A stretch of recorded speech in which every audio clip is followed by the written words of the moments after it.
When you're young, real love was really hard to define. You know, like a infatuation or like love, like which one was it? Say you have a crush on somebody and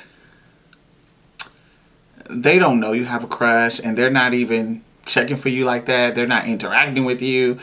You just have a crush. Then you know that's kind of like infatuation. When I was younger, it was confusing for me because being a young trans person, how you interact with the non-trans world, especially in relations to sex and love, is not really the norm. So you don't have examples to look at. And the examples of love that you see are in the heteronormative world. So you don't really, how you are supposed to maneuver, you don't know. How you're supposed to define love, how love is shown to you, because nobody is actually openly showing you love as if you were a cisgender woman. So you really didn't know. I didn't know. It gets especially confusing when the person that you have a crush on is interacting with you and responding positively to those emotions and that lust and that infatuation. When the person is actually doing stuff with you, it gets even more confusing. And that is how I was in high school with Eric. Eric was initially my crush, but then he started to interact with me and get involved with my crush. And then it got deeper. It got deeper than an infatuation. In Indianapolis, every year there was a DJ who threw a talent show, Guy Black.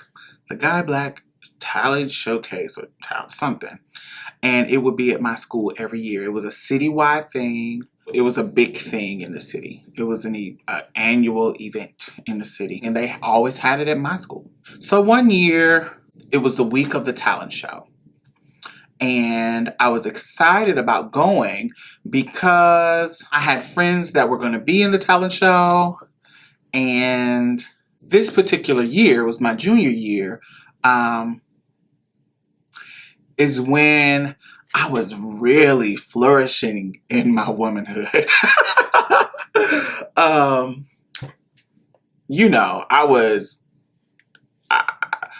was on hormones and my boobs were growing a little bit. I was fully in my girl. Like I was, of course, wearing girl clothes, and I was really, there was no longer any apprehension about me doing me. At school, there was no surprise. There was no like, oh my God, he got on girl clothes. It was none of that. It was none of that anymore. Because I had been doing it. I was free to be me. Like it was like no longer a shock or some big deal. So this is the first time I get to go to the talent show and wear what I want to wear. So I'm really excited about what I'm going to wear and how I'm going to dress and what my hair is going to do. I'm so excited about this event because I'm finally going to go to this event the way I want to go. This was so exciting. All that day in school, everybody was talking about it. I had a best friend. Her name was Tracy. My best cisgender girlfriend. I love Tracy. Really cool girl even to this day. Me and her didn't have the same type of men. So we rarely bumped heads as far as type of guys that we like. But she had a friend who liked Eric. And from what I know, Eric liked her. Now I told y'all that me and Eric had this thing where we would be in the hallway and or wherever we interacted, we would have this thing about him asking me when I'm gonna hook him up. And so that grew into something, into us meeting each other after school, just flirting. It was just a mutual flirting. So now my crush is flirting with me. So the feelings that if you have your crush is flirting with you, it's like, ooh. So now I went from infatuation to something else where I'm like, ooh, he's flirting with me. So now all I have to do is convince him to mess around with me. I just got to get to that level. How do I do this? Because he's open to it. Like, he's playing with me. He's giving me feedback. He's giving me some kind of reciprocity that I need to work on, that I need to find a way to get him to go all the way. And now my homegirl has a friend that likes him. Hence the problem.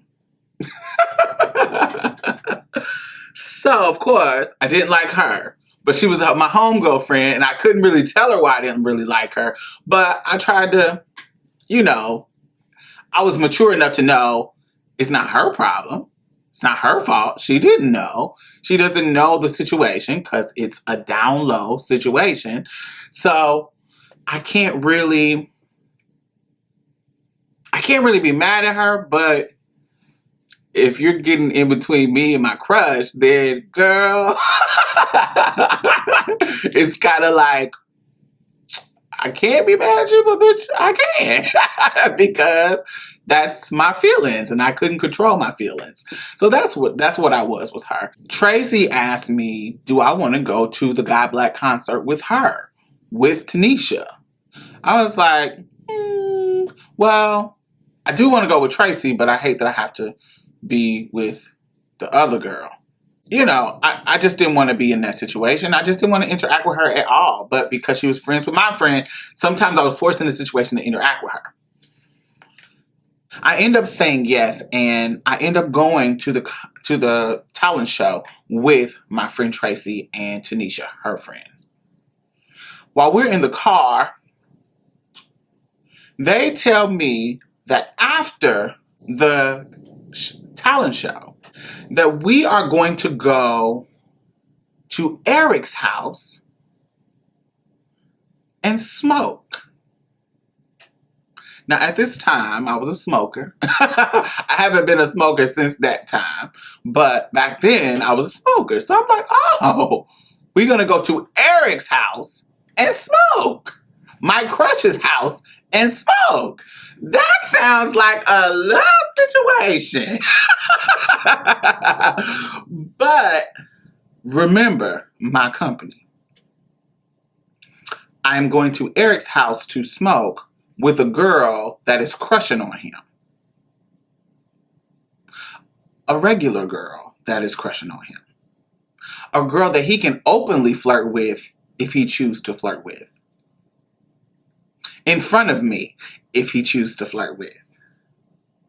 In a situation where we are not in school, so we all can do what the hell we want to do in the situation. Hence the motherfucking problem. But it was an opportunity for me to be in a situation with Eric while we were not in school again. We end up not going to the talent show because they started smoking before we even got to the talent show. And when folks get to smoking, they get chill. Or they get to talking, or they get to laughing, or they get to bullshitting. And by the time we end up going, but by the time we got to the place, the shit was over. Or about to be over. So we missed everything. So there was no point in going in, spending our coins to go in when it's over. Everybody's smoking. Now, I ain't smoking yet. But everybody was smoking. Now we're making the plans to go over Eric's house. We're in the car, and we're headed to Eric's house. And they tell me about Eric's mother. Now, mind you, At this point, I have only met Eric's grandmother, and she was super, super nice to me, Eric's grandmother. But in the car, they start to describe Eric's mother. Now, they warn me that she is a more worldly mother. She cusses. The grandmother is nice church lady, but the mother is young. His mother's young. She's more worldly. She cusses. She's just a little bit more ratchet. So, in my experience with ratchet black women, I knew, me being what I am, me coming to her house, I just was, I don't want to say scared. The word wasn't scared. I was just, I just knew I would be in a situation where if she was this bold, say what's on her mind, say whatever come to her mind, tactless woman that they describe, then I knew me coming into her house was going to open me up to a level of disrespect that I didn't want in front of my peers. Does it make sense? Like, I knew she might call me a he. I knew she might call me a fag. I knew she might be disrespectful in a tacky way that wasn't intended to be tacky. Like, it just happens. And I just didn't want to have that. I knew that embarrassing moment would come. But I was already in the car, and they already told me that there were going to be other people over there, that I just didn't want that moment to be embarrassing to me. So, I don't know. I was already in the car on the way there, so I couldn't turn around. I couldn't tell them drop me off and then miss the situation and let this bitch that I'm in the car with get over there and be flirting, and I won't be able to block nothing from happening. I know that, she has a crush on him. She's going to go over there and she's going to be trying to get her life. If I'm there, I could be trying to block it. I could be doing something. But if I'm not there, anything can happen. They could be going together by Monday. So I'm just in this situation where I'm like, oh my God, what the fuck am I going to do? But I'm already in the car, so I'm headed there anyway. So that's what I'm going to do. I'm headed there. So we get to Eric's house. His mother, once again, this is one of those ratchet young kind of mamas, and she's smoking weed with them. She's smoking weed with the kids. So she's back in her room. We all come in the house. These are all the people. Me, Tracy's friend Tanisha, the two Erics, and Lil Rob, and Eric's mother. So they are all in Eric's mother's room smoking. I am in the living room sitting down, just sitting there, because I'm not about to go to the back room, because if I can avoid the situation, I'm going to avoid the situation. So I'm sitting in the room, and I'm sitting in the living room, and I see them from the living room all into the living room. So let me tell you what I got on. I have on like these really, really cute ass khaki wide legs, and this yellow shirt that my hair, I can't remember what my hair was doing. I just felt really cute. I know I had some khaki wide leg slacks. They're the color khakis, and some little wedges, and this yellow shirt, and I just felt super fly that day. I can't remember everything that I had on, but I was really cute, really casual girl, cute. I'm sitting on that couch, and all of a sudden, I'm hearing them laughing, and da da da da da. And Eric says, from the room with his mother, Eric says, "Why are you not coming in here? Come on, come in the bedroom, come meet my mother." So I can't see his mother, but I see that she is laying on the bed. And I'm like, oh, Lord. So I'm sitting there. I'm sweating bullets. I'm nervous. I said, I know I'm going to come in here and she's going to gag.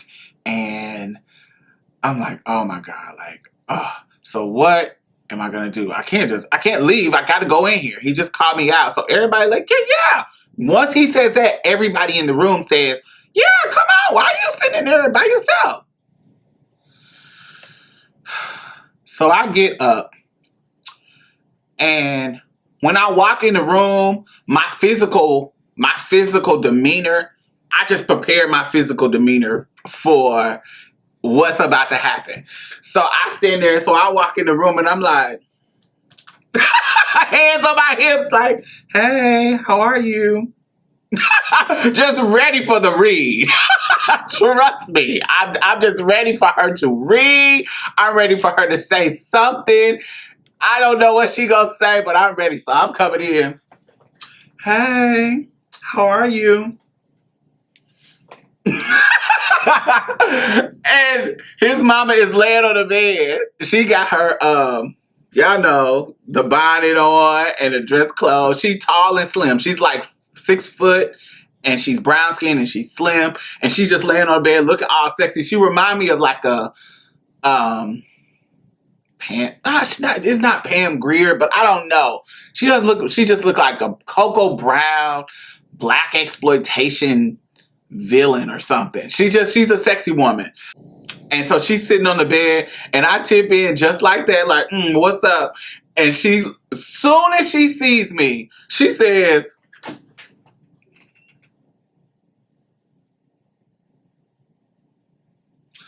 oh, you a pretty ass fag. And everybody started busting out laughing. And she said, I don't mean no offense, but bitch, you're pretty. I know what's going on. I didn't expect you to look like this. I thought you was going to look like, some big burly ass man. But you pretty as hell. You pretty. And I say, thank you. So that moment ends.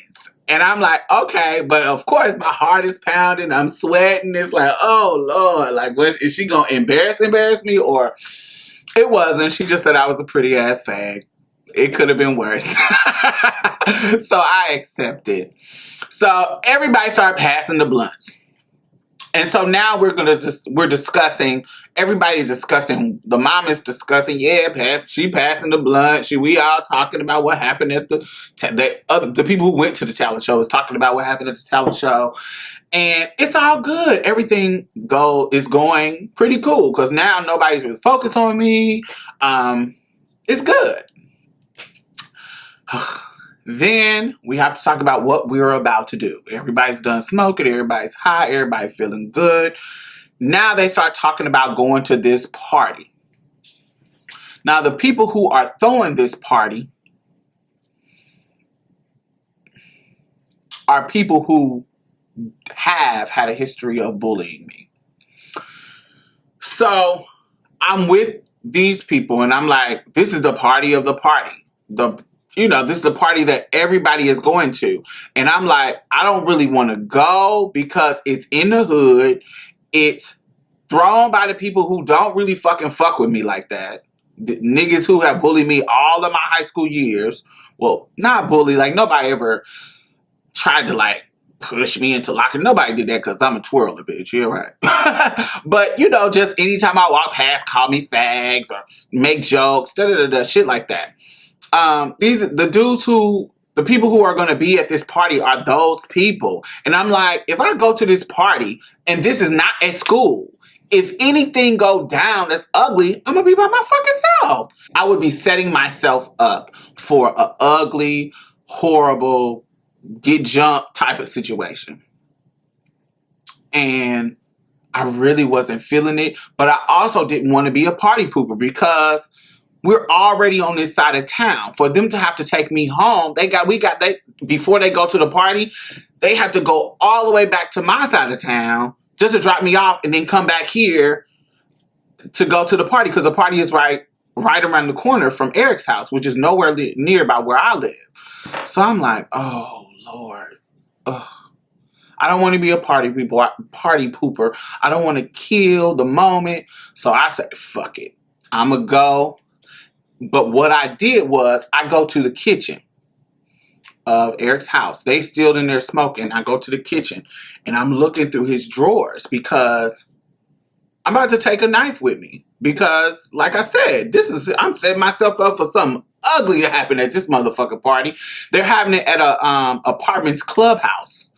So it's not somebody's house, but it's still.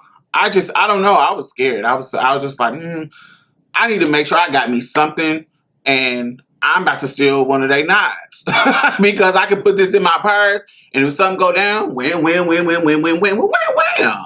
a Wolverine on these hoes. But I'm in there searching, and you don't know your way around somebody else's kitchen.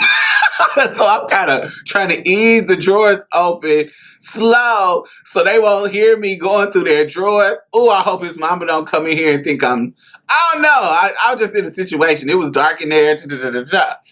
All of a sudden, Eric comes in, and he comes into the door and was like, "What are you doing?"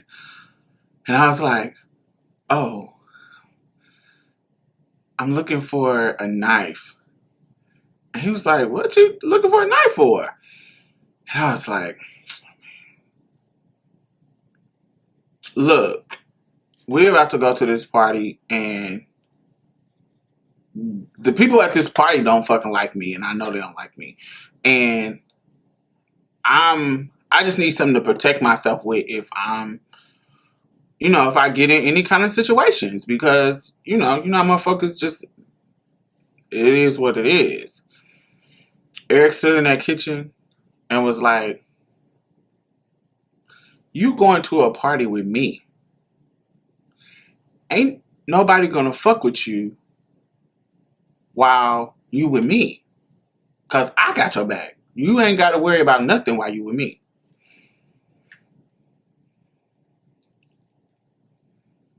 So, at that moment, my heart swells up. Because my crush is sitting here in my face telling me that if anything go down, he has my back. He's in my corner, and I don't need to worry about nothing. So, take the infatuation, take the interaction with him, and now take this moment of, I don't know what the moment was, but the moment was him being protective of me. That moment is when, I don't know if it was love, but I fell into something. It made me feel special. It made me feel good. It made me feel, I don't know what, it just made me feel something. And that feeling didn't stop. I call it love now, but I don't know what it was. But I fell in love with Eric at that moment. We went to the party. And when I come in the party, of course, I see the dudes who were, I hate to call them my enemies, but whatever, y'all, if you're a trans person or a gay person, the group of dudes that always fucked with you. This was them. It could be 1, 2, or 3. Wherever they cafeteria, walking in the hall, it was a group of asshole ass niggas that always had something to say about you. This was them. And I see them in there. They make some little remarks, but they don't really do nothing. They kind of just having, they're having a good time because it's a party. They don't really do something. They don't really do anything. So I'm sitting, and mind you, I'm high as a motherfucking kite. I'm sitting and just kind of enjoying myself. And nothing happened. There was a fight that broke out, and I saw Eric, and it was by me, and I saw Eric come over, was like, "You okay?" And I was like, "Yeah, I'm good. They ain't nothing to do with me. That's them." And he was like, "All right."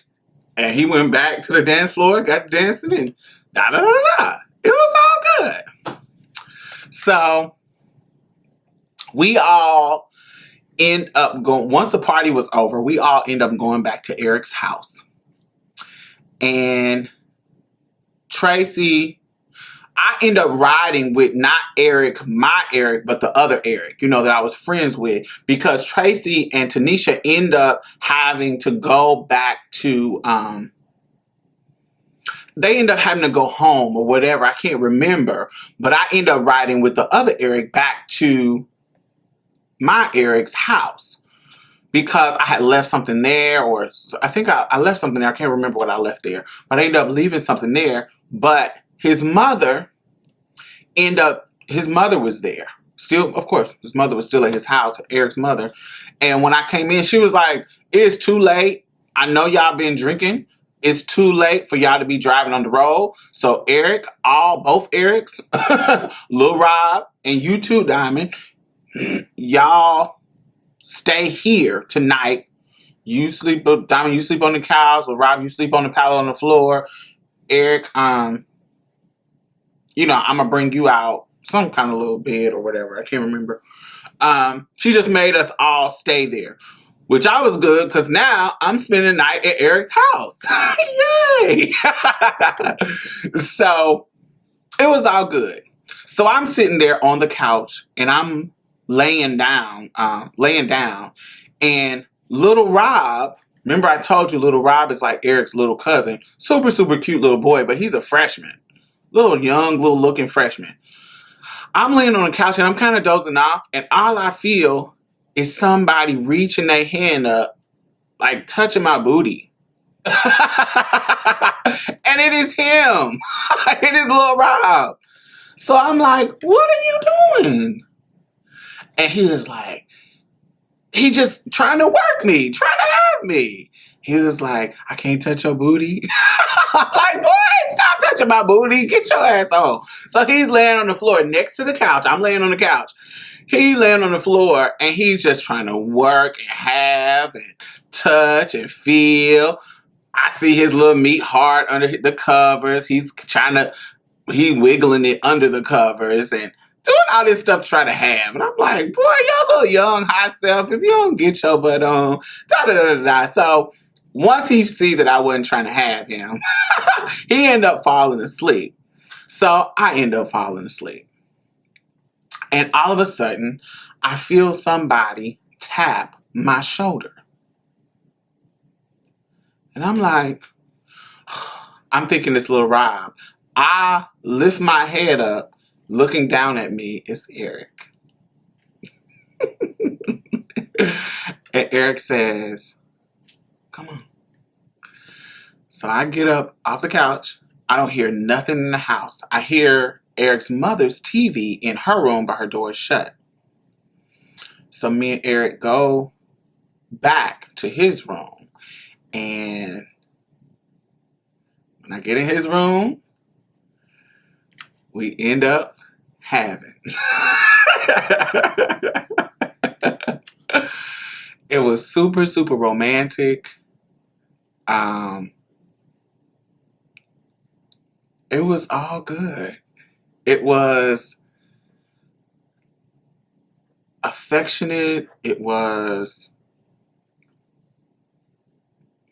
my crush was interacting with me on a physical, affectionate, emotional level from my perspective. Like for him, it could have easily been just a lustful sexual situation. But for me,